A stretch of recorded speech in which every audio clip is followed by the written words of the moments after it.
samples. Oh, perhaps I could join you? I'll be looking for inspiration for these card back illustrations. Found you! I knew I was onto something as soon as I saw the fire. Wow, you have really sharp eyes. That's an outrider for you. Uh-oh. Did we break the fire safety rules or something? Actually, you didn't. Strictly speaking, you should have reported your plans first. But since two of our very own alchemists are here, I'm happy to look the other way. Ah, yes, introductions. I'm Amber, and this is the Reconnaissance Company Captain Eula, a good friend of mine.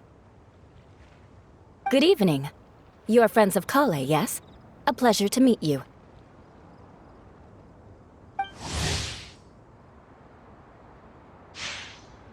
Oh, Amber and Eula. The pleasure is ours. I've heard a lot about both of you from Kale. Oh, really? All positive, I hope. You asked that last time, too. Of course it was positive. I'd say. We hear the latest news about you every time you write to Kale. Glad to know we've made a good impression so far. Anyway, we're just here to collect Kale, so don't let us interrupt your chat. Come on, Kale. We're gonna take you to check out a few scenic spots. Okay, great. Still as high energy as always. You know Amber? Yes, we've met. She's Kale's most important friend. And for that, we are also very grateful to her.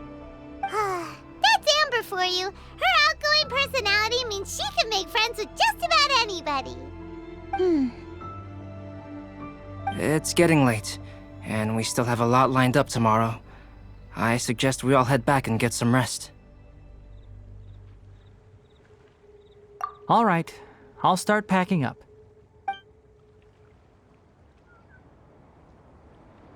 You're gonna get the tone-deaf bard to check out that Guess Paimon knows you pretty well, huh? Knowing him, he should be hitting the taverns around this time. We can go corner him and make him answer our questions. Let's move!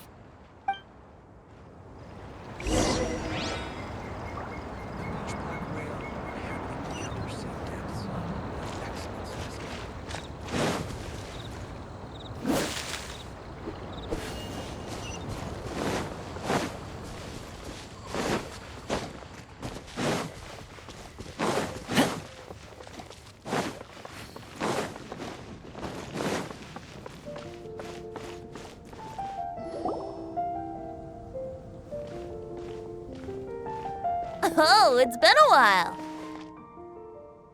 Paimon called it, tone-deaf bard drinking as usual. Put your drink down and get your game face on. We've got some important questions for you, mister. Okay. So, what do you make of it?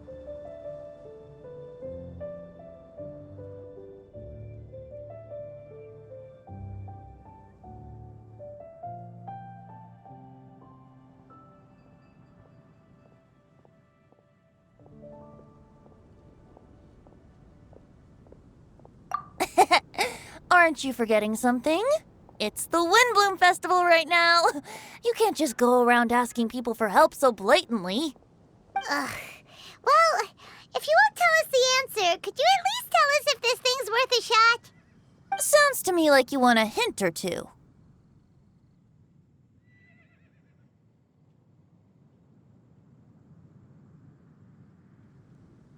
A fine answer. The person who wrote this prophecy is very powerful. If you manage to solve the riddle, good things are sure. Also, I happen to know where this lantern is. Once you've found the 4 things, I'll even write the location down for you. Isn't that generous of me? Whatever. We weren't expecting much from you anyway. You can get back to guzzling wine and blowing wind now. Oh, woe is me. Paimon sees me as nothing more than a drunken wastrel. There are actually a great many things that we bards are required to do. It just happens that enjoying life is the most important one. Once this is over, would you like to join me for a drink? You know, a favor for a favor.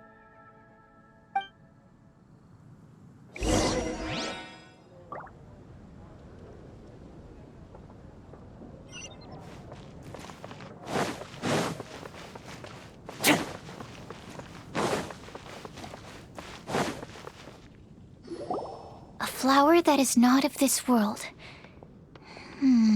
Not of this world. Sucrose! We've got some good news and some bad news. Which would you like to hear first? Let's have the bad news first, I guess. Huh? Really? Don't most people usually want to hear the good stuff first?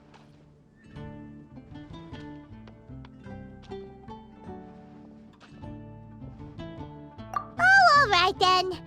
Basically, we went to Windrise to divine the breeze. The wind said that the prophecy is real and that your idea is a really good one. That doesn't sound like bad news. So what's the real bad news then?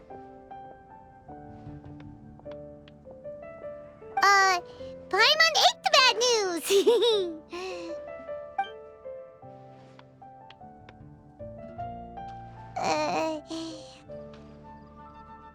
Blame Sino! If it's not funny, then it's his fault! It's fine. Well, that puts my mind at rest. Now, back to the other issue I've been mulling over. I was thinking about the flower that is not of this world. It could mean a human-cultivated variety that doesn't occur in nature. But that's basically claiming that it doesn't come from this world in the first place, when actually it's just a variant of an existing breed. So, the initial question is, can the flower's origins be traced back to a natural organism? If so, it cannot be correctly described as not of this world. But then, supposing we identified something outside of that category, whose job would it be to decide whether it belongs in this world or not? Then the question becomes, do of this world and from this world mean the same thing? Or is it deeper than that? Whoa, slow down! Paimon's head is already starting to spin! Okay, I did have one other line of thought as well. What about a flower created using alchemy? Would that be not of this world?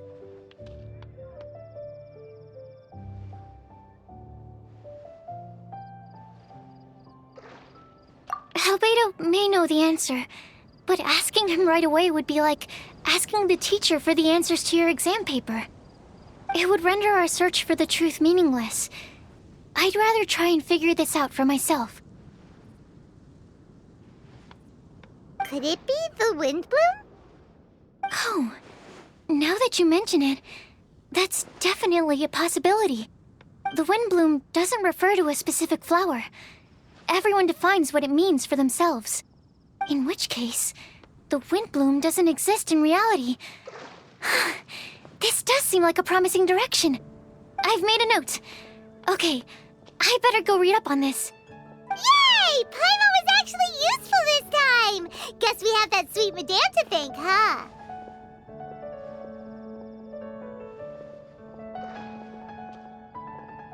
I'll need some time to prepare. Could we meet up here in, say, 2 days' time?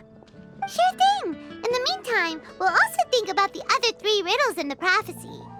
But, since we're really going for this now, shouldn't we say something to Kale about it?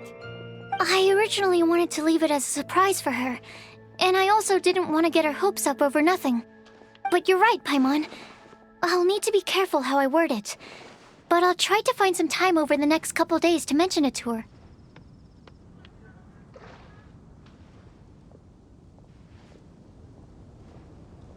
All right. Thanks so much.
I really did spend a lot recently. Only 10 Mora left. Still, 10 more is better than no Mora.